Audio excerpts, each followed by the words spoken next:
né? Bom, pessoal, boa tarde. Então, vamos dar continuidade, né, aqui ao nosso curso de Macro 3, né?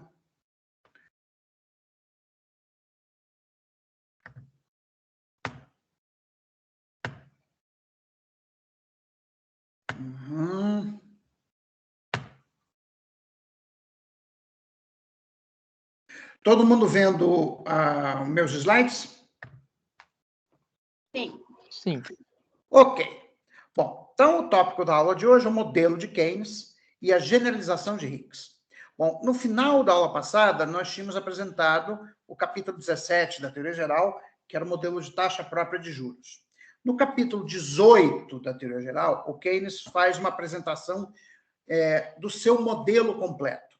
O Keynes não apresenta o seu modelo em forma matemática, né, mas ele descreve as equações, as variáveis endógenas e a sequência de determinação dessas variáveis endógenas. Tá?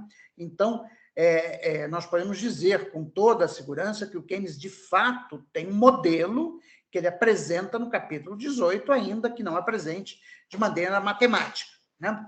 Bom, na teoria geral, no capítulo 18, né, a determinação do nível de renda e de emprego é feita de maneira sequencial, determinando-se uma variável endógena de cada vez, com base num método claramente marshalliano de equilíbrio parcial. O esquema causal da teoria geral pode ser apresentado da seguinte forma. Então, da esquerda para a direita, o estado da preferência pela liquidez, tal como expressa na curva de demanda de moeda, lá do capítulo 13 e 15, junto com a política monetária, que o Keynes, de maneira estilizada, né, supõe que o Banco Central controla a oferta de moeda, embora a gente tenha visto, né, que tem algumas passagens no capítulo 15 que mostram que o Keynes estava ciente de que o instrumento da política monetária é a taxa de juros de curto prazo, né? Nós vimos isso, né, nas 2 aulas atrás, né, que, na verdade, a taxa de juros que está sendo determinada na teoria geral é a taxa de juros de longo prazo. Na taxa de juros de curto prazo, o Keynes meio que implicitamente está supondo que é determinada pelo Banco Central, mas isso não é uma discussão clara. Bom, mas o estado da preferência pela liquidez, junto com a política monetária, determinam a taxa de juros de longo prazo. Né? A taxa de juros de longo prazo, em conjunto com a eficiência marginal do capital, que depende de 2 parâmetros. Quais são os parâmetros? O preço de oferta do equipamento de capital e o estado de expectativas de longo período. Então, a taxa de juros, em conjunto com a eficiência marginal do capital, determina o nível de investimento da economia. O nível do investimento, né, junto com a propensão a consumir, lembrando que a propensão a consumir é o determinante do multiplicador.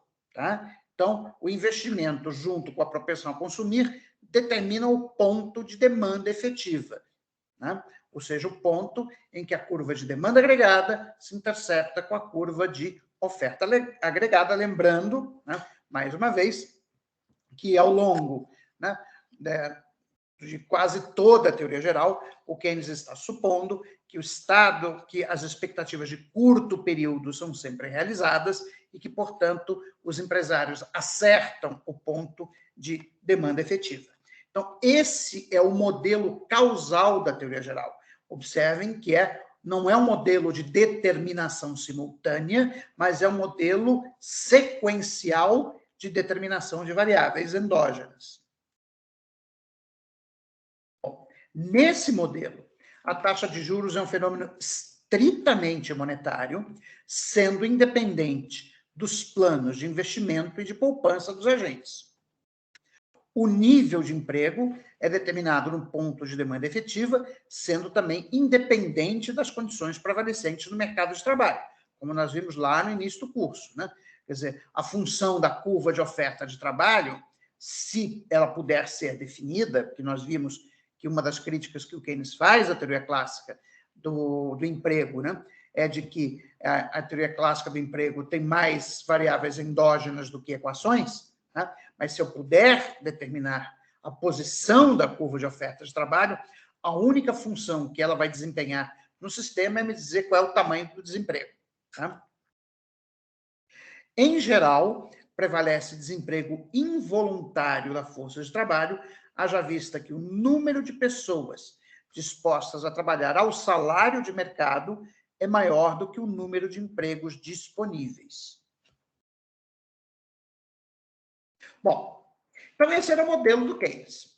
Em 1937, no artigo chamado Mr. Keynes in the Classics, A Suggested Interpretation, publicado no Economic Journal, né, o Hicks vai fazer uma espécie, né, de, vamos dizer assim, síntese, né, entre as novas ideias propostas pelo Keynes e o que o Hicks entendia como a teoria clássica.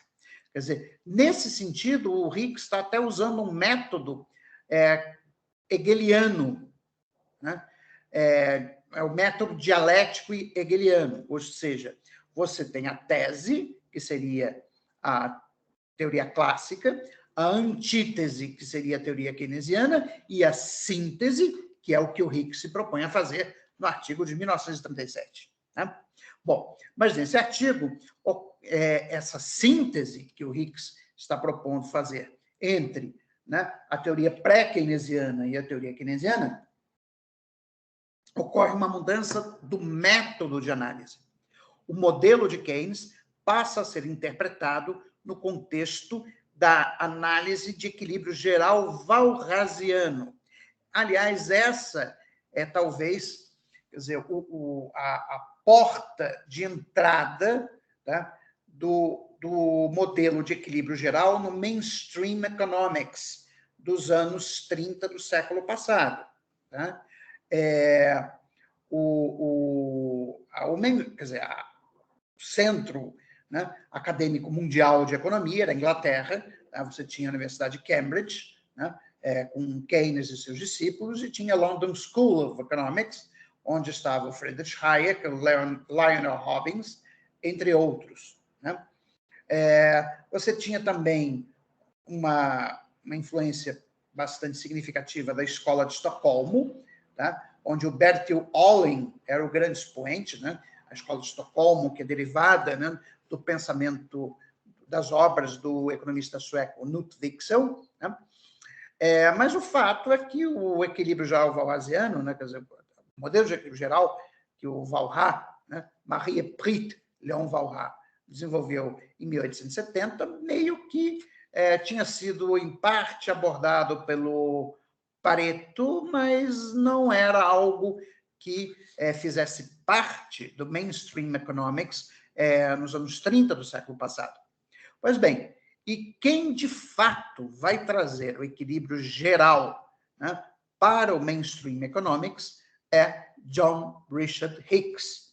Não só por conta desse artigo de 1937, mas um livro dele muito importante que tem na série Os Economistas, que é Value and Capital, Valor e Capital.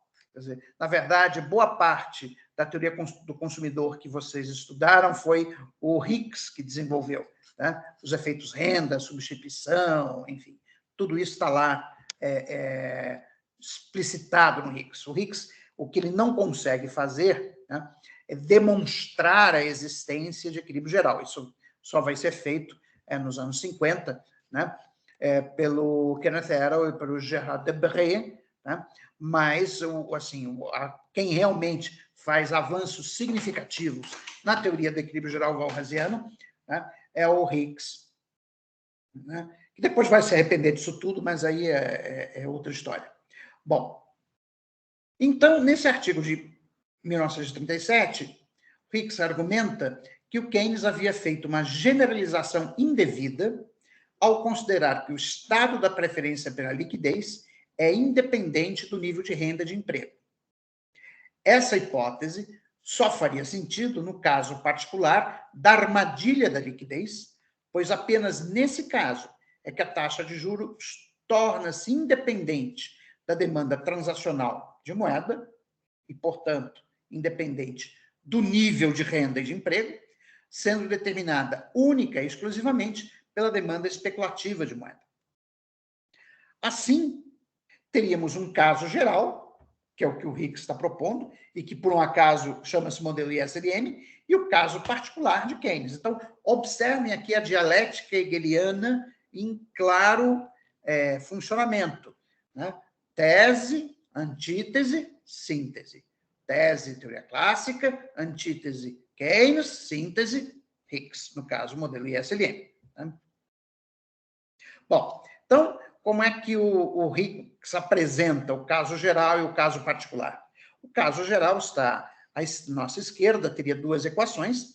Nós temos uma equação que descreve o equilíbrio no mercado monetário, onde do lado esquerdo nós temos oferta de moeda, que é considerada uma variável exógena, e do lado direito a demanda de moeda, que depende de duas variáveis, da taxa de juros e do nível de renda.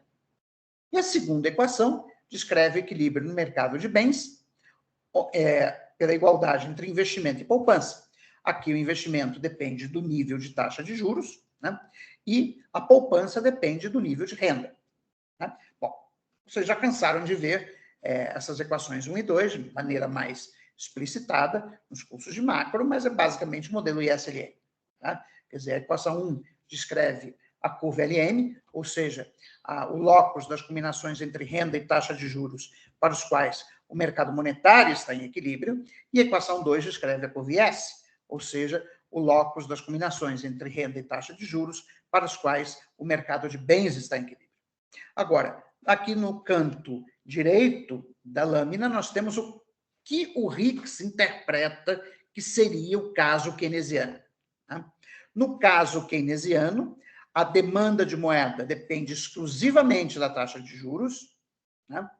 Que é a equação 1A, e nós teríamos a equação 2A exatamente similar à equação 2. Ora, se eu estou fazendo, quando eu faço esse tipo de abordagem, observem, é evidente que a equação 1 é mais geral do que a equação 2, ou seja, desculpe, do que a equação 1A. Na equação 1, a demanda de moeda depende da taxa de juros e do nível de renda, enquanto que na equação 1A, ela depende apenas da taxa de juros. Então, o modelo do Hicks seria mais geral do que o modelo do Keynes, em que a demanda de moeda depende apenas da taxa de juros. Professor, aqui a gente então já está falando do que da foi síntese neoclássica. Aqui do que foi apresentado em Macron como a síntese neoclássica, exato. Exatamente. A síntese neoclássica do keynesianismo nasce em 1937. Tá? Depois ela vai ser aprimorada ao longo dos anos. Tá? Mas é este artigo que é o artigo seminal da síntese neoclássica. Por isso chama... A ideia de síntese é justamente hegeliana. Tá? Você está pegando tese, antítese, e do confronto da tese com a antítese, você está formando uma síntese. Tá? Perfeito. Bom, agora observe, para que você consiga fazer isso, qual é o que o Hicks está fazendo? O Hicks está traduzindo a teoria clássica e a teoria keynesiana em termos de um referencial matemático comum, certo? Ele está traduzindo em termos do modelo de equilíbrio geral walrasiano. É isso que ele está fazendo. Okay? Ou seja, em termos de um modelo de equações simultâneas. É isso que ele está fazendo. Tá? Então, toda aquela discussão sobre o papel da moeda, da incerteza, tudo que nós fizemos, sumiu. Né? Sumiu. Ele está dizendo o seguinte, olha, a diferença é apenas uma variável numa das equações do modelo. Ponto. É isso que eu estou fazendo. Bom, no caso geral, bom, isso eu já falei, né, que define a curva LM, a equação, a curva S, ok. Então, nós podemos especificar o que seria o sistema keynesiano completo. Equação 1, o equilíbrio do mercado de bens, em que a renda é igual ao consumo e investimento, numa economia fechada sem governo. o consumo, que depende da renda, de uma série de outras variáveis, o investimento, que depende do estado de expectativas de longo período e da taxa de juros, a demanda de moeda, que depende do nível de renda e da taxa de juros, e a oferta de moeda sendo exogenamente fixada pela autoridade monetária. Bom, segundo Hicks, esse sistema de equações envolve a determinação simultânea de variáveis, e dessa forma pode ser apresentado por intermédio de duas curvas, a curva IS, que representa o equilíbrio no mercado de bens, e a curva LM, que representa o equilíbrio no mercado monetário. E aí nós temos o modelo que vocês viram lá no curso de Macro 1, como sendo o modelo keynesiano. Né? Na verdade, era o modelo que o Hicks estava fez como uma suposta generalização da teoria geral do Keynes. Ou seja, no fundo, ele está dizendo o seguinte, olha, a teoria do Keynes não é uma teoria geral, é apenas um caso particular de um modelo mais geral, que é o modelo ISLM. Bom, nesse caso geral, ficaria clara a interdependência entre os lados monetário e real da economia, uma vez que as curvas IS e LM determinam em conjunto o nível de renda da economia, assim como o nível de taxa de juros. Nesse contexto, a gente precisa ressaltar o seguinte, de que a taxa de juros é determinada tanto por fatores monetários, ou seja, a preferência pela liquidez e a política monetária, como por fatores reais, ou seja, investimento e poupança. Dessa forma, tanto a teoria da preferência pela liquidez do Keynes, como a teoria dos fundos emprestáveis, lá que tem sua origem em Wicksell, mas que era cujo maior representante nos anos 30 era Sir Dennis Robertson, colega de Keynes. Amigos, mas depois da teoria geral não ficaram muito amigos, não. Né? Mas que o Dennis Robertson representava, seriam teorias de caráter parcial a respeito da determinação da taxa de juros. O nível de renda de equilíbrio, por sua vez, pode ser alterado tanto por mudanças na política fiscal, as quais deslocam a curva IS no plano, como por mudanças na política monetária, as quais deslocam a curva LM no plano. Ambas as políticas são eficazes sobre o nível de renda e de emprego. Para Hicks, o caso particular de Keynes estabeleceria que, primeiro, a taxa de juros é determinada exclusivamente por fatores monetários, a política monetária não tem eficácia como instrumento de controle da demanda agregada. Nós vimos, só fazendo um parênteses, nós vimos que o Keynes realmente discutiu isso, né? Mas no capítulo 15, mas lembrem que a discussão que o Keynes fez não tem nada a ver com a elasticidade da demanda de moeda, ou com a demanda de moeda não depender do nível de renda, ou com a armadilha da liquidez, ou coisas do tipo. O que o Keynes argumentou é de que a taxa de juros de longo prazo, não a de curto, importante chamar atenção, a taxa de longo prazo é determinada por uma convenção. Tá? Então, quer dizer, toda essa discussão o Hicks está deixando de lado. Tá? Você está super simplificando a teoria para fazer com que a teoria caiba no instrumental de equilíbrio geral Walrasiano. Tá? Bom, então, a política monetária, segundo o Hicks, né, na visão de Keynes, não teria eficácia como instrumento de controle da demanda agregada, porque para o Hicks, o Keynes estaria se baseando na armadilha de liquidez, cabendo à política fiscal o papel de instrumento de política para a promoção do pleno emprego. Aqui eu preciso também contextualizar historicamente. Né?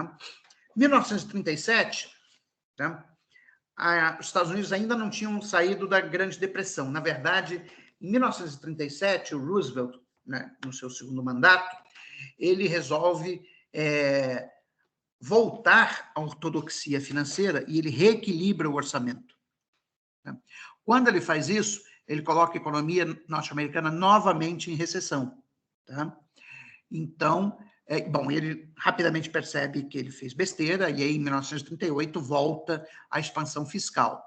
Mas o fato também é que a taxa de juros já estava num nível muito baixo nos Estados Unidos e não seria possível, né, continuar, você reduzir ainda mais a taxa de juros. Bom, não se havia descoberto ainda o quantitative easing.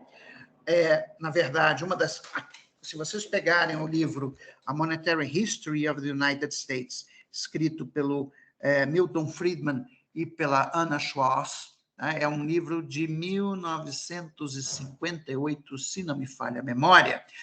O Friedman critica o Federal Reserve, né, por ter deixado a oferta de moeda se contrair brutalmente durante a Grande Depressão. Então, na verdade, o que o Friedman fala foi de que a Grande Depressão ela foi, não digo exatamente que causada, mas ela foi amplificada por um erro gigantesco do Federal Reserve no que concerne a condução da política monetária. Tá?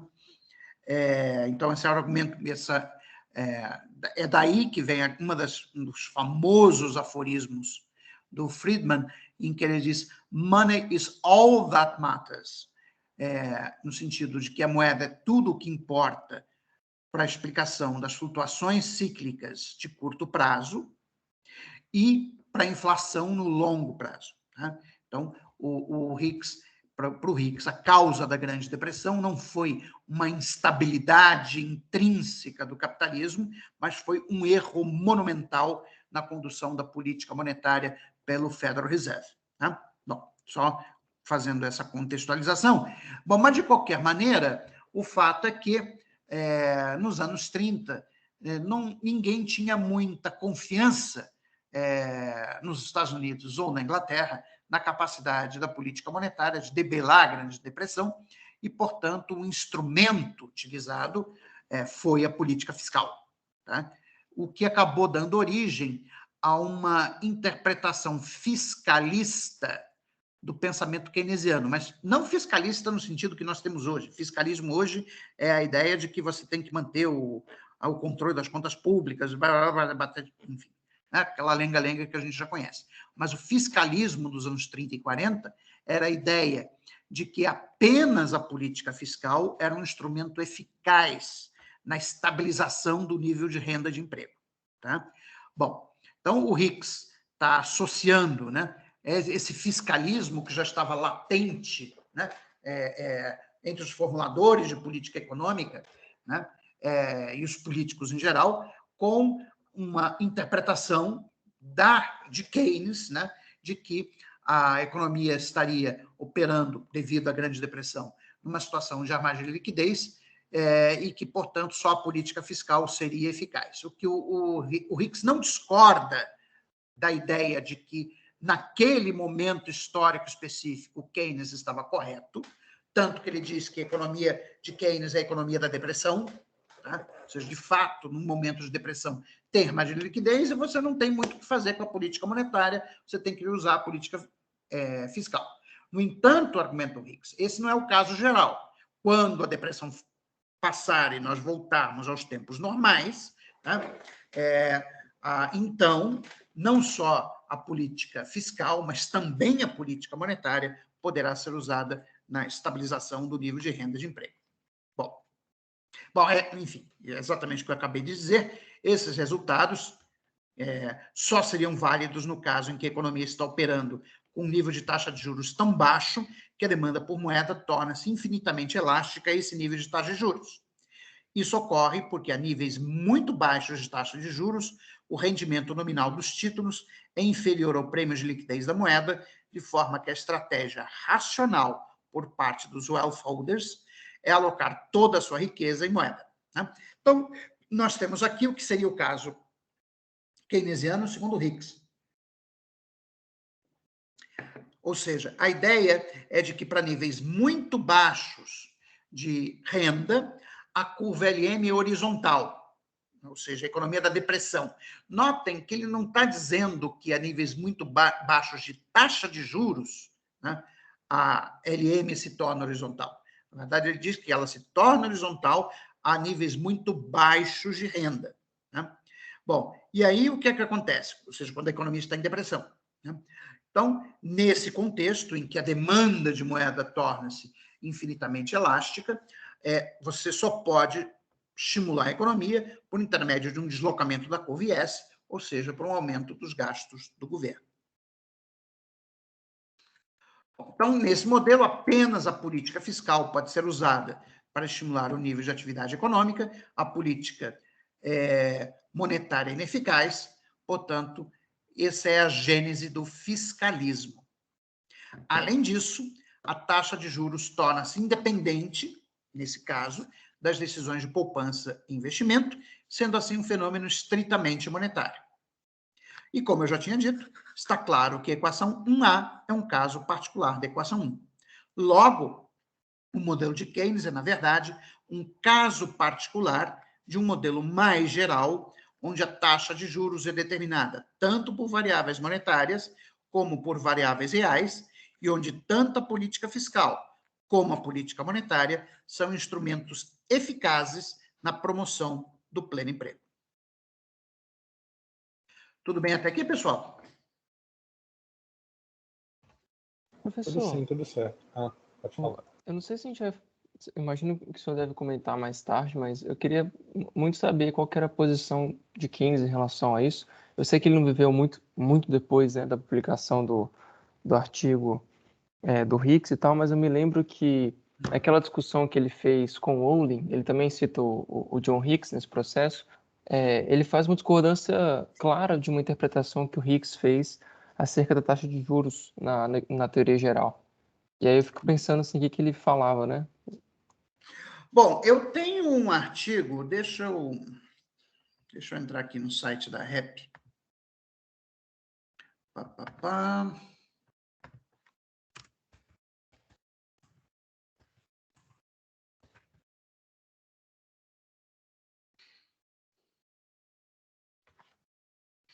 Eu tenho um artigo que justamente trata sobre isso. Alicious.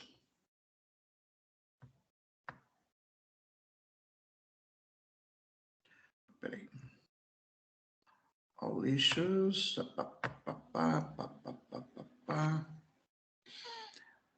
É lá para o ano 2000. Acho que é aqui.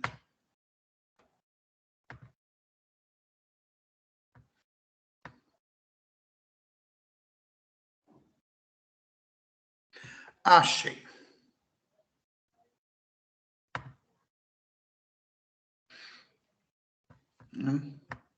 Estão vendo? Estamos sim. Sim. Tá? Esse artigo aqui, na verdade, está em português, embora eles tenham colocado o título em inglês, tá? É o debate entre Keynes e os clássicos sobre a determinante da taxa de juros. 2 pontos, uma grande perda de tempo. Tá? Então, eu vou deixar aqui no chat, tá, da nossa reunião, tá? Para vocês depois consultarem isso. A gente vai ver isso mais para frente no curso, tá? Mas, de qualquer maneira, o Keynes, sim, ele nos artigos que ele faz pós-teoria geral, ele reafirma o caráter estritamente monetário da taxa de juros. Tem um debate dele com Olin, com Robertson, tá? Justamente sobre, né, a influência que as decisões de poupança e investimento têm sobre a taxa de juros. O Keynes vai acrescentar um quarto motivo de demanda por moeda, que é o finance motive. Tudo isso a gente ainda vai ver, mas se vocês já tiverem interesse, já podem acessar esse meu artigo na Revista de Economia Política. Tudo bem, Marcos? Sim, eu até usei esse artigo para minha monografia do ano retrasado. É muito bom. Alguém ia fazer mais alguma pergunta? Isabel? Oi, eu não. Tudo certo, professor. Rafael, você ia perguntar alguma coisa? Não, tudo certo. Ok, então, let us continue. Ok, como eu disse para vocês, né, o artigo Mr. Keynes and the Classics, a Suggested Interpretation, foi o início da síntese neoclássica. Um segundo artigo fundamental foi um artigo de 1943 do que foi o economista que o Keynes escolheu para ser o seu inimigo, né? Inimigo teórico, né? Que é o seu antigo mestre, Arthur Cecil Pigou. Né? O artigo de 1943 chama-se The Classical Stationary State. Bom, o que o Pigou argumenta nesse artigo? Que o desemprego involuntário é incompatível com uma situação de equilíbrio. Ou seja, aquela ideia que o Keynes estava apresentando na teoria geral, né, logo no início, né, do equilíbrio com o desemprego, ou seja, de que o pleno emprego era apenas uma das N possíveis posições de equilíbrio do sistema, pois muito bem, o Pigou vai bater nesse ponto. Né? Por que ele diz que o desemprego é incompatível com uma situação de equilíbrio? Porque, havendo mais pessoas querendo trabalhar do que empregos disponíveis, a concorrência entre os trabalhadores pelos empregos disponíveis irá fazer com que os salários nominais se reduzam. Observe que aqui o Pigou está dizendo corretamente que os trabalhadores não controlam o salário real, mas o salário nominal. Tá? E ele está desconsiderando aquela crítica teoricamente não fundamental do Keynes, segundo a qual os trabalhadores resistiriam a uma redução do salário nominal, mas não a do salário real. Ele diz, olha, no curto prazo tudo bem, realmente resistem mesmo, mas no longo prazo não. No longo prazo não tem a concorrência entre os trabalhadores. Ela se impõe necessariamente, né? Então os salários nominais vão acabar se reduzindo mais cedo ou mais tarde. Bom, a redução de salários nominais irá resultar no ambiente competitivo numa queda no nível de preços. Né? Quer dizer, no fundo, aqui o Pigou está chamando, ou relembrando, que o próprio Keynes já aceitava, né? Dado que o Keynes aceitou o primeiro postulado da teoria clássica, de que o preço é igual ao custo marginal de produção. Tá? Bom, então, como o custo marginal de produção é composto basicamente, fundamentalmente, pelos salários nominais, então, havendo uma queda de salários nominais, vai haver uma redução do custo marginal de produção e, portanto, vai haver uma queda do nível de preços. A deflação de preços irá ocasionar um aumento do valor real dos saldos monetários detidos pelo público. Então, lembra daquela demanda precaucional de moeda e da demanda especulativa de moeda, que eu falei, né, que era demanda por saldos inativos, ou seja, saldos que não estão em circulação, mas estão retidos, seja na forma de dinheiro debaixo do colchão, né, ou na forma de depósitos bancários, embora a gente vai ver daqui a um pouco que no duro, o Pigou está se referindo exclusivamente ao dinheiro guardado debaixo do colchão. Né? Mas eu tenho uma demanda por saldos, eu tenho uma certa quantidade de dinheiro que está sendo mantida na forma de saldos inativos e, portanto, na medida que o nível de preços cai, o valor real dos saldos inativos aumenta. Bom, e a moeda faz parte da riqueza dos agentes. Então, a deflação de preços acaba aumentando o valor real dos saldos inativos e, portanto, o aumento da riqueza real dos consumidores. O aumento da riqueza real irá, por sua vez, estimular os gastos de consumo, aumentando assim a demanda agregada. Esse processo irá continuar até que o pleno emprego seja restabelecido. Esse é o conhecido efeito liquidez real ou efeito Pigou. Esse efeito garante a existência de um nível de preços estritamente positivo para o qual a demanda agregada é igual ao produto de pleno emprego. Portanto, o efeito Pigou é a base da curva de demanda agregada negativamente inclinada que vocês aprenderam no curso de Macro 1. O que é a curva de demanda agregada? É o locus das combinações entre nível de preços e nível de renda para o qual o mercado de bens está em equilíbrio. Essa curva é uma curva negativamente inclinada devido ao efeito Pigou. Né? Bom, na ausência de rigidez nominal, a economia irá operar no longo prazo com pleno emprego da força de trabalho.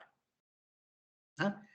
Bom, como eu falei, né, esse resultado só é válido para o longo prazo, pois os salários nominais são viscosos, ou seja, levam tempo para se reduzir, face a uma situação de excesso de oferta no mercado de trabalho. Além disso, o efeito liquidez real é relativamente pequeno. Por quê? Pois ele opera apenas sobre aquela parcela da oferta de moeda que se constitui num direito líquido da sociedade contra o governo, ou seja, a base monetária. Então, o que eu estou excluindo do efeito Pigou? Eu estou excluindo os depósitos à vista. Por quê? Porque o depósito à vista é um ativo para o depositante e é um passivo para o banco. Isso significa que quando o nível de preços cai, né, o que acontece é apenas uma redistribuição de riqueza dentro do setor privado. E o Pigou está assumindo implicitamente, né, que essa redistribuição de riqueza tem efeito líquido igual a zero sobre o consumo. Então, o que importa, na verdade, né, é a base monetária, que é constituída do papel moeda em poder do público, mais as reservas bancárias.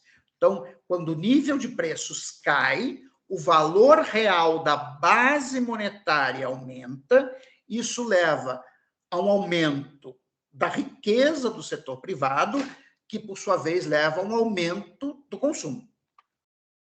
Bom, segundo o Joseph Stiglitz, ele já chegou a fazer, ele fez uma simulação, né, para saber quanto tempo a economia norte-americana se recuperaria por si mesma, né, por intermédio, né, do efeito Pigou, né,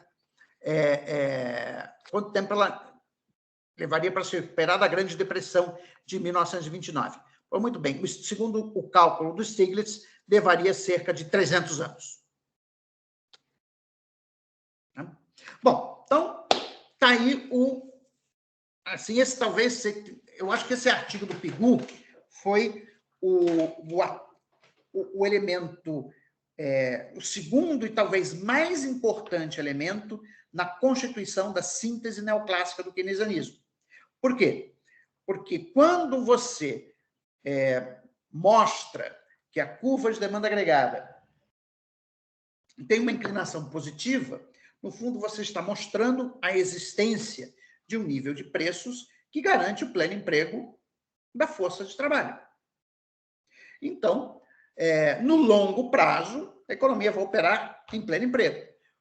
Quão longo vai ser o longo prazo é outra história, ou seja, havia o consenso, que daqui a um pouco nós vamos chamar de consenso clássico keynesiano, que, de fato, esses mecanismos de mercado são muito lentos, e que, portanto, como diria o Keynes, no longo prazo estaremos todos mortos, no sentido de que, se você deixar as forças de mercado a tarefa de estabilização do nível de atividade econômica, simplesmente vamos morrer todos antes que isso aconteça.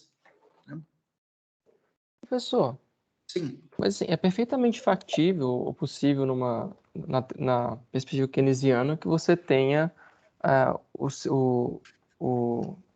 não tenha nenhum dinheiro guardado debaixo do colchão, né? Seu dinheiro esteja todo em depósito à vista. E aí você tenha todo esse efeito em termos de... uma das críticas que se faz ao efeito Pigou, tá? É de que se eu tenho oferta de moeda endógena, tá? Na verdade é o seguinte, bastaria o Banco Central, ao invés de controlar a oferta de moeda, controlar a taxa de juros. Tá?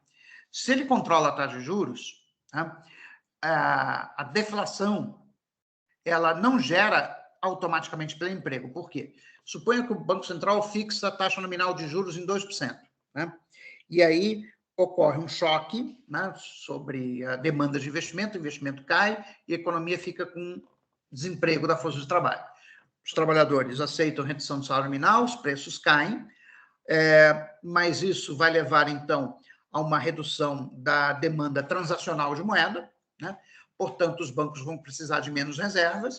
Se os bancos vão precisar de menos reservas, então o Banco Central vai, para manter a taxa de juros no nível que ele desejou, que ele fixou, vai simplesmente contrair a base monetária.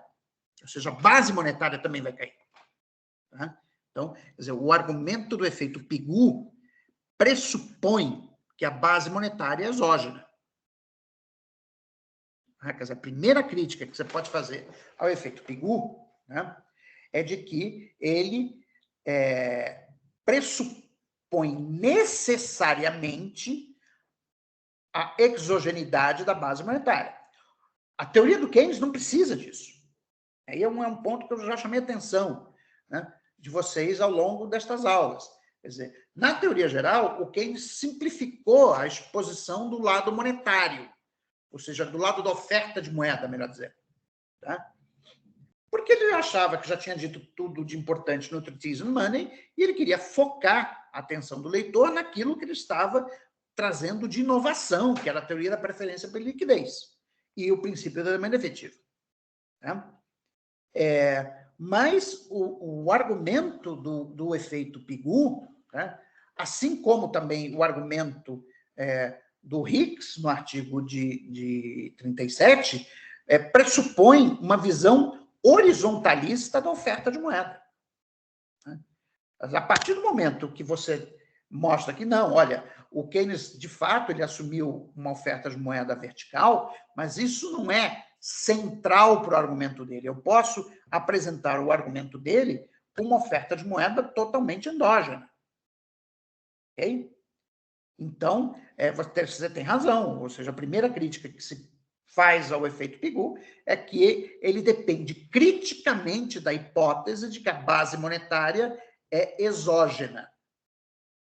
Se a base monetária é endógena, como acontece no mundo real, em que os bancos centrais controlam não a oferta de moeda, mas a taxa de juros, aí esse automatismo, né, dos mecanismos de mercado, né, levando no longo... Automatismo não, mas a ideia de que a deflação de preços e salários levaria inexoravelmente no longo prazo a economia ao pleno emprego, está simplesmente errado. Ok, Marcos? Professor, você pode, por favor, repetir o mecanismo pelo qual isso acontece? Só para eu terminar de anotar. Qual o mecanismo? O mecanismo pelo qual o efeito de Pigou não acontece quando você tem... Então, suponha que você tem desemprego, tá?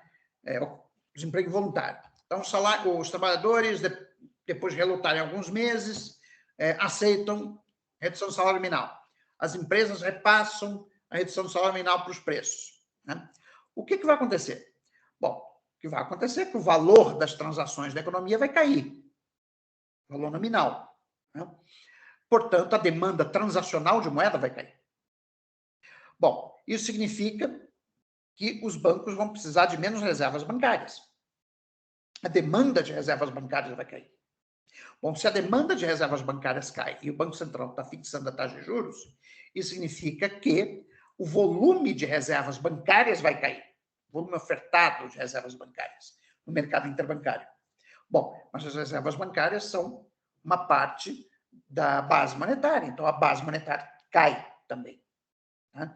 Bom, mas se a base monetária cai, não tem como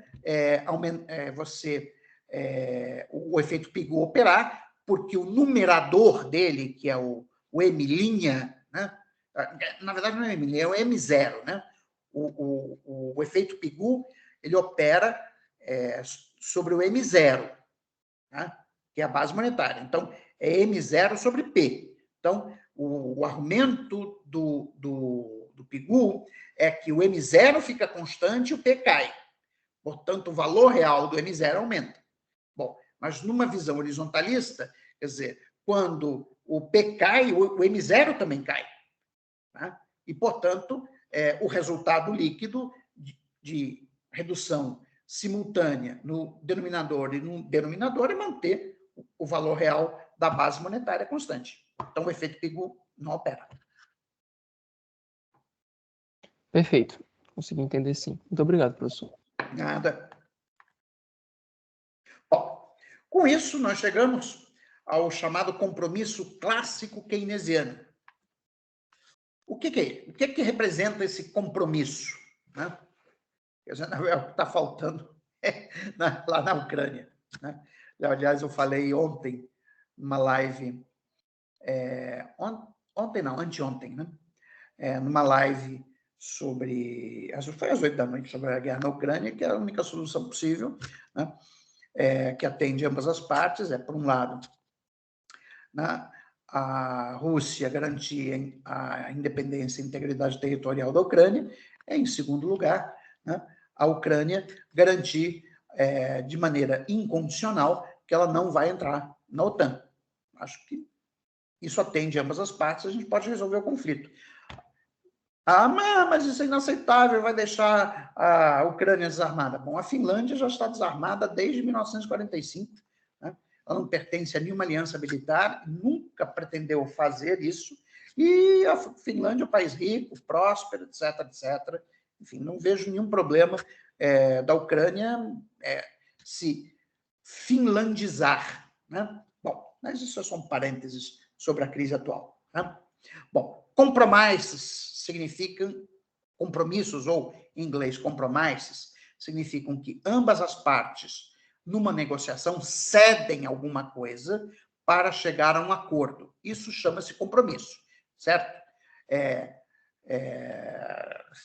Do contrário, quer dizer, se cada parte quiser que a sua visão ou seus interesses sejam plenamente atendidos, você não vai chegar a lugar nenhum, certo? Então, isso é a ideia do compromisso na política, e que nós também tivemos esse compromisso na teoria macroeconômica do pós-Keynes. Aí, quais são os elementos desse compromisso? A argumentação de Pigou teria restabelecido a validade teórica das proposições clássicas para o longo prazo. Dessa forma, o que os keynesianos, a parte do compromisso para os keynesianos, é de que eles deveriam reconhecer que Keynes havia fracassado em estabelecer uma revolução na forma pela qual o mundo vê os problemas econômicos. Do lado dos economistas clássicos, o compromisso é que eles deveriam reconhecer que os mecanismos de ajuste das economias capitalistas são extremamente lentos, de tal maneira que a política econômica pode e deve ser usada para manter a economia funcionando o mais próximo possível do pleno emprego. Se estabeleceria, assim, um compromisso entre clássicos e keynesianos. Em termos de teoria pura, seriam válidos os pressupostos clássicos, mas em termos de política econômica, seriam válidos os pressupostos keynesianos. Essa solução de compromisso é a base fundamental da síntese neoclássica. Ok até aqui?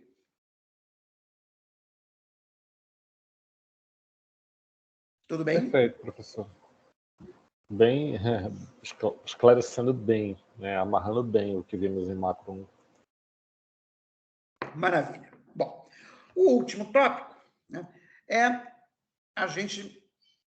na verdade, é um aspecto pouco conhecido da síntese neoclássica, né, que consiste em reconhecer o desemprego involuntário não como um problema de equilíbrio, mas como um problema de desequilíbrio. Né? Bom, isso quem vai deixar claro é o Patinkin, um artigo de 1948 chamado Price Flexibility and Full Employment. Né? Então, olha só os autores da síntese neoclássica que a gente está citando, que são os fundamentais. Hicks, 1937, Pigou, 1943, e agora Patinkin, 1948. Okay? Bom, o desemprego involuntário de Keynes seria um problema de desequilíbrio. Haja vista que o Pigou, lá no artigo de 43, já havia demonstrado a impossibilidade lógica de existência de equilíbrio com desemprego num contexto de preços e salários flexíveis.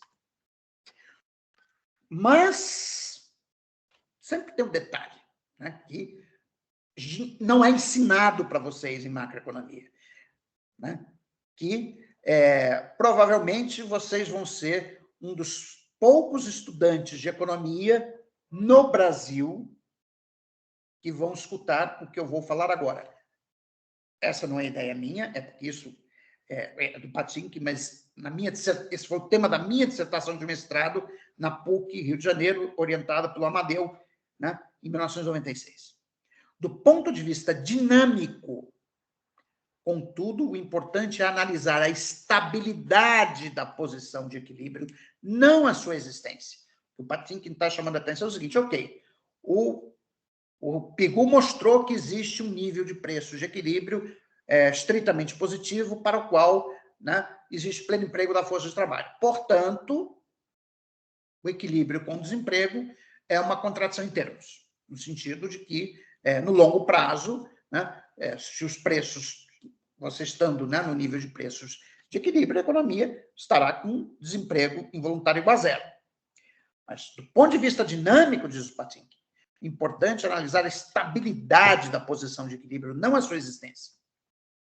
Assim, mesmo que seja possível demonstrar a existência de um nível de preços positivo, para o qual a demanda agregada e a oferta agregada se igualam ao nível de renda de pleno emprego, resta ainda demonstrar a estabilidade de tal posição.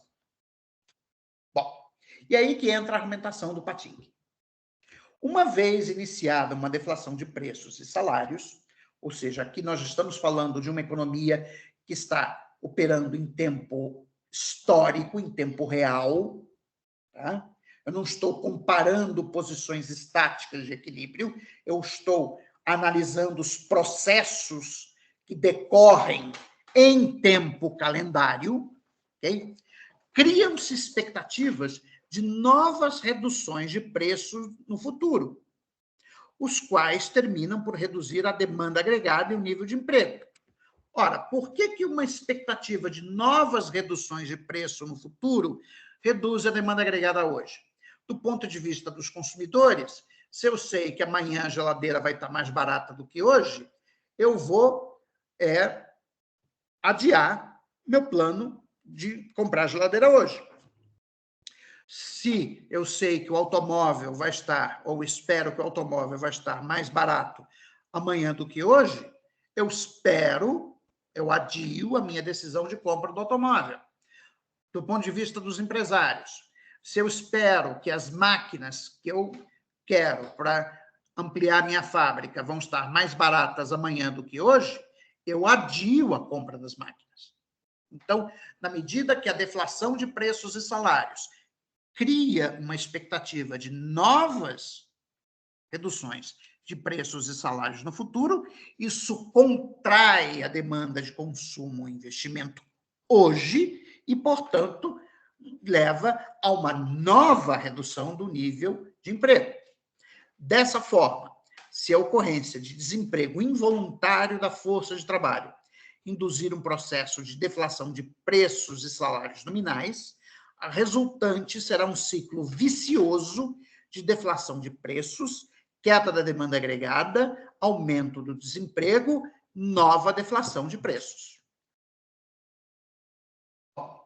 Aqui eu fiz um modelinho bem simples, esse é meu, tá? Só para a gente entender como é que funciona esse mecanismo. A primeira equação é uma equação muito simples da curva IS, então, em que o produto no tempo t é igual a barra é a demanda autônoma, menos alfa é a sensibilidade da demanda agregada ao juro real, e t minúsculo é a taxa de juros nominal no tempo t, πt é a expectativa de inflação no período t. A taxa de juros é formada com base numa regra de Taylor simples, tá? Que leva em conta apenas o desvio da inflação com respeito à meta de inflação. Então, π barra é a meta de inflação do Banco Central, I barra é aquela taxa de juros segura lá do Keynes, tá? Ou pode ser simplesmente a expectativa, né? Ou a convenção que o Banco Central tem sobre o valor da taxa de juros segura, tanto faz, tá? Beta é o peso que a autoridade monetária dá no desvio da inflação com respeito, né, à meta de inflação. Tá? Então, a gente pode ver aqui que se a inflação em T-1 for mais baixa do que a meta de inflação, o que o Banco Central vai fazer vai ser reduzir a taxa de juros com respeito a um nível seguro. Né? A terceira equação é uma espécie de curva de Phillips, em que a inflação no tempo T é igual à inflação esperada, mais o desvio do produto com respeito ao produto de pleno emprego. E, por fim, eu tenho uma regra muito simples de formação de expectativas adaptativas, segundo a qual a inflação esperada no tempo T é igual à inflação no período T-1. Tá? Aí a gente faz a calibragem do modelo, quer dizer, a calibragem significa atribuir valores para os parâmetros. Então, eu vou supor que a demanda agregada autônoma é 97, a inflação, a meta de inflação é de 6% ao ano, a taxa segura de juros é de 10%, o produto potencial é de 100, o alfa, que é a sensibilidade da demanda agregada, a taxa de juros é de 1,2, o beta, deixa eu só lembrar quem é o beta, assim, o beta, que é o peso, né, do desvio da inflação com respeito à meta na fixação da taxa de juros pelo Banco Central igual a 2, e o gama, que é a sensibilidade da inflação ao hiato do produto, é de 0,01. Né? Bom, e aí a gente roda, né? Isso aí vocês podem fazer em casa, numa planilha Excel, de boa, usando aquele sistema de equações que eu apresentei para vocês. Bom, o produto inicial é de 98, tá? Ou seja, abaixo do produto potencial, que é de 100, portanto, a economia, o ponto de partida dela é de uma situação em que ela está abaixo do pleno emprego, e aí eu deixo simplesmente o modelo rodar, e aí, após 93 períodos, a economia está com um nível de produção igual a abaixo de 92. Ou seja, eu tenho aquele processo cumulativo de deflação de preços e salários, reduzindo a demanda agregada, que leva a uma nova redução, que leva a um aumento do hiato do produto e que leva a uma nova redução de preços e salários. Bom, e quando a gente olha a dinâmica do juro nominal e da inflação, bom, o juro nominal cai rapidamente para zero, né? Ou seja, rapidamente a economia chega no zero lower bound, né? E a taxa de inflação vai caindo gradativamente, ela começa em 12%, e a economia ela entra em deflação, ou seja, ela passa de uma inflação de 12% ao ano para uma deflação de 5% ao ano.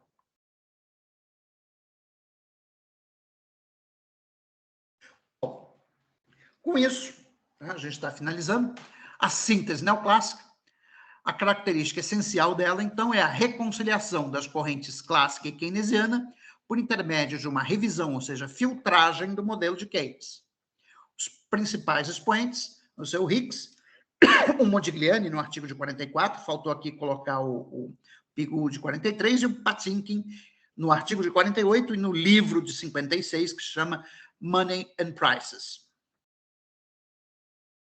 A ideia fundamental da síntese neoclássica era apresentar uma estrutura analítica comum ao modelo clássico, comum tanto ao modelo clássico como ao modelo keynesiano, deixando as divergências entre essas escolas limitadas a aspectos específicos dessa estrutura analítica.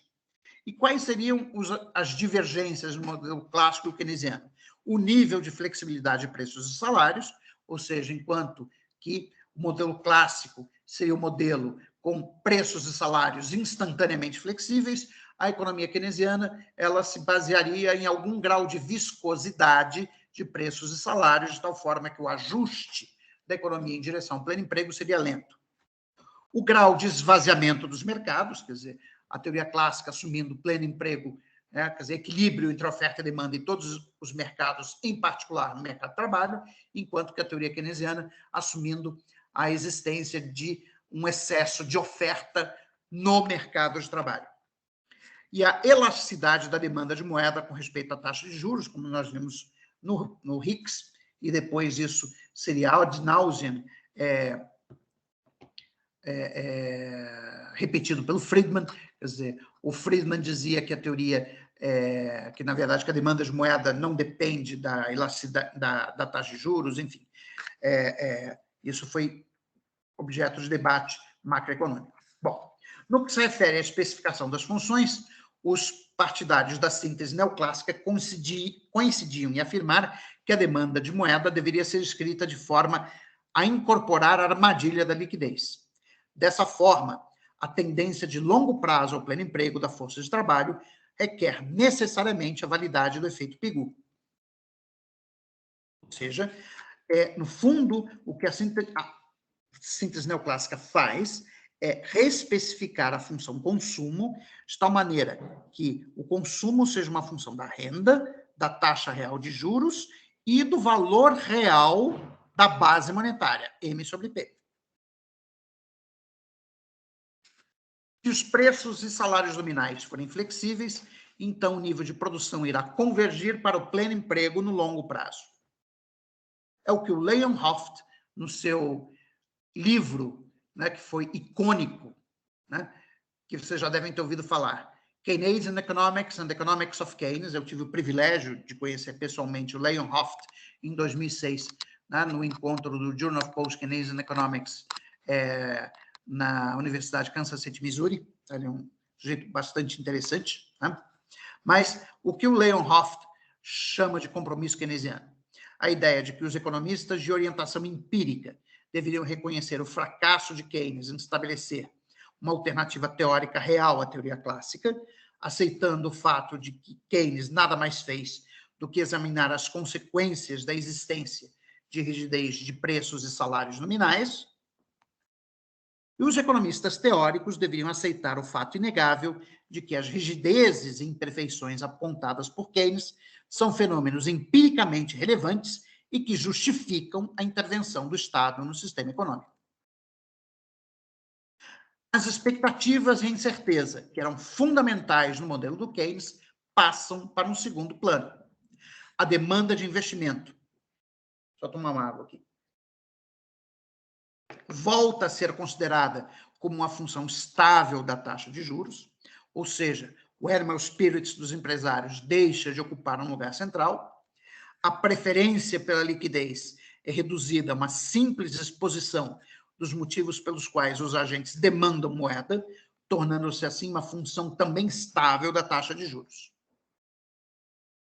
A síntese neoclássica, portanto, reteve as prescrições de política econômica de Keynes, mas abandonou a essência lógica da sua teoria. E o core analítico da síntese neoclássica vai ser o modelo ISLM, no qual nós temos a determinação do nível de produção de equilíbrio sob a hipótese de preços fixos, coisa que nós vimos que o Keynes nunca assumiu. O modelo do Keynes é flex price, não fixed price. A curva de Phillips, feita em 1960, na qual existe um trade-off estável entre inflação e desemprego. A curva de Phillips, ela fecha o modelo, entre aspas, keynesiano, na medida em que explicita o processo de determinação da variação dos preços, que no modelo ISLM não está explicitado, ou seja, você está simplesmente assumindo preços constantes. E, por fim, muito devido ao Oscar Lange, tá? Inclusive tem uma controvérsia interessante do Lange com Keynes sobre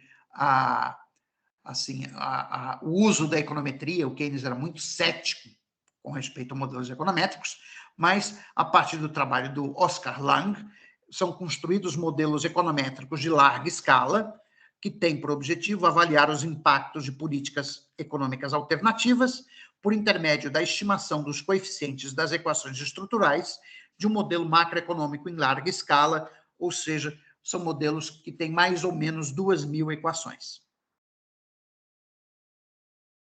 Bom, durante o período compreendido entre 1940 e 1970, a síntese neoclássica foi o consenso prevalecente entre os macroeconomistas, sofrendo críticas marginais dos keynesianos de Cambridge, e aqui é Nicholas Caldor, John Robinson, Luigi Pasinetti e Piero Zaffa, e dos monetaristas Milton Friedman.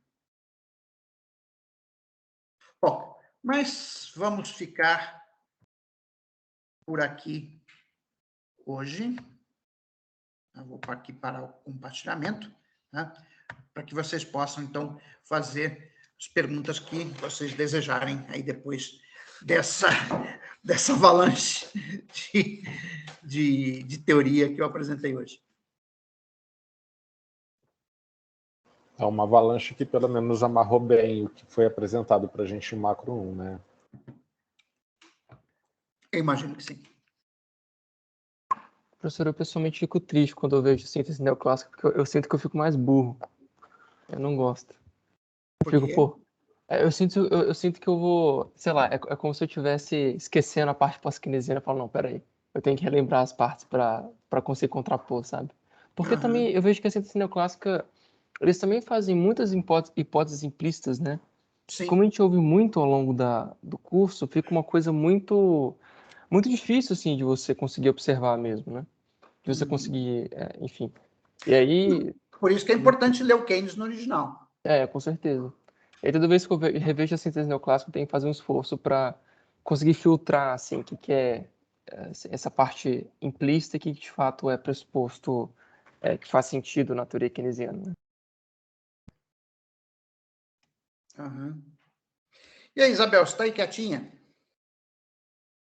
Estou aqui. Achei muito interessante também. Lembrei bastante também, igual o Marcos comentou, do texto do Owen, que a gente usa ele em HPE, né? Faz essa contraposição. Depois vou ler o artigo que o senhor mandou. A HPE vocês fizeram com o Mauro, é isso? Oi? Não, com a Lourdinha. Ah, foi com a Lourdinha, ok. Uhum. Professor, o senhor vai lançar a prova hoje? Vou lançar a prova hoje, tá? Até às 23 horas e 59 minutos. Mas eu lanço hoje. E qual a proposta para a prova, professor? Oi? Bom, qual a proposta assim, de formato para a prova? Porque eu vi lá no seu site... Questões assim, discursivas que mostrem que são questões que forçam vocês a pensar sobre o conteúdo do curso, tá? Então, é por isso que eu falei para vocês, antes do carnaval, atualizar as leituras, tá? Então, assim, não são questões generalistas do tipo, fale sobre o que você acha de, tá? São questões que têm pontos importantes que foram apresentados no curso e na bibliografia e que vocês têm que desenvolver, tá? Então, a assistência às aulas certamente é fundamental, mas também a leitura do material do curso, tá? Então, essa é a proposta, são questões discursivas, tá? E, assim, quando eu digo questões discursivas, eu digo o seguinte, que vocês têm que argumentar, né? Mostrar para mim, para vocês provar para mim que vocês aprenderam. Isso não quer dizer, não estou querendo dizer com isso que as respostas têm que ser necessariamente longas. Uma coisa que eu detesto é encheção de linguiça. Tá? Você começar a tratar de um assunto que não tem nada a ver com o que eu estou perguntando, eu fico irritado. Tá? Então, quer dizer, vocês têm que mostrar, a prova tem que ter o tamanho suficiente para que vocês mostrem o conhecimento exigido no que foi perguntado. Ponto. Por isso, eu não faço limitação de número máximo nem de número mínimo de páginas. É vocês que têm que me provar. Sou só o juiz. Né? Então, é essa a ideia da prova. Tá? Então, não tem número máximo, não tem número mínimo. O único requisito é que seja feito no Word e, de preferência, uma vez que vocês fizerem no Word, transforma em PDF. Tá? É muito melhor para mim ler em PDF. Perfeito. Tá? Professor, eu posso aproveitar que a gente está aqui e só pedir uma referência? Enfim, não tem a ver diretamente com a matéria, mas eu me lembro que, para o TCC mesmo, eu me lembro que a gente estava discutindo sobre a questão da eficiência marginal do capital, que é um conceito que eu vou usar, e o senhor até colocou lá a forma do valor presente líquido, né, Sim. E tal. Uhum. E aí eu procurei, mas eu não consegui encontrar referência para isso. Onde é que eu consigo encontrar? Tem o livro do Dudley Dillard, a Teoria Econômica de John Maynard Keynes, entendeu? Acho que no livro do Asimakopoulos também tem, se não me falha a memória, tá? Mas eu vou ver se eu coloco hoje algum texto do Robert Eisner sobre a diferença entre eficiência marginal do capital e eficiência marginal do investimento. Tá? Esse conceito de eficiência... Foi assim, tem detalhes nisso aí. Quer dizer, tem detalhes, tá? Que, enfim, foram desenvolvidos posteriormente. Na verdade, o Robert Eisner chamou atenção que o conceito correto é eficiência marginal do investimento, não é eficiência marginal do capital, tá? Mas isso aí eu vou procurar, não agora, porque eu vou almoçar, tá? Mas, então, eu vou também colocar lá no site, tá bom? Maravilha, professor, obrigado. E uma última coisa também, desculpe. Quando o senhor falou da questão da importância de analisar a estabilidade de uma função ao longo do tempo, né, a estabilidade do equilíbrio, né, não a existência do equilíbrio, isso é fundamentalmente aquilo que o pessoal chama do operacionalismo, né, do Samuelson, que você prova que o equilíbrio é estável. Não é isso? Era o critério que o Samuelson usava para a validade de uma teoria? Não, ele usava o princípio da correspondência. Tá?